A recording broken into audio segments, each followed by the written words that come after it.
وما كان الله ليضل قوما بعد إذ هداهم حتى يبين لهم ما يتقون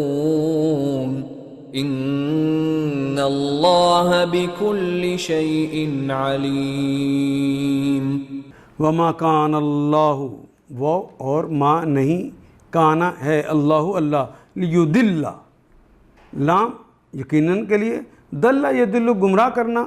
ضائع کرنا، قومن کسی قوم کو، بعد اس کے بعد، اذ ہداہم جب ان کو ہدایت دے لیتے ہیں، حتیٰ یہاں تک کہ یبینہ کہ وہ واضح ہو جائے، وہ واضح کر دے، لہم ان کے لیے، جب تک وہ ان کو واضح نہ کر دے، ما یتقون، ما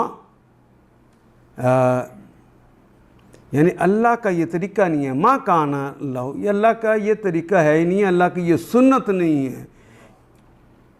وما کان اللہ، نہیں ہے اللہ ایسا، مراد یہ ہے کہ اللہ کی یہ سنت نہیں ہے، لیضل قوما بعد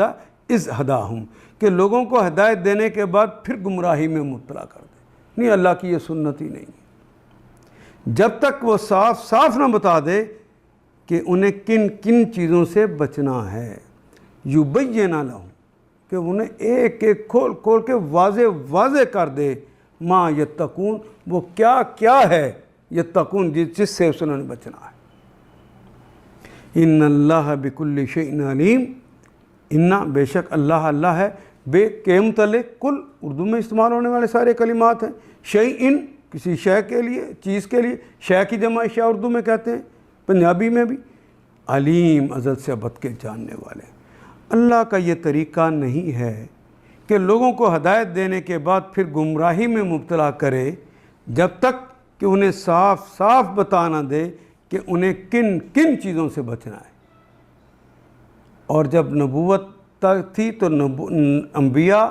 اور انبیاء کے ساتھی یہ کام کرتے تھے، اور جب نبوت کا سلسلہ ختم ہو گیا، اب امت کے ذمہ ہے امر بالمعروف اور نہی عن المنکر. ان آیات کو ایک دفعہ پھر تلاوت خود کیجیے، عربی و مبین پڑھتے ہوئے دیکھیے، کیا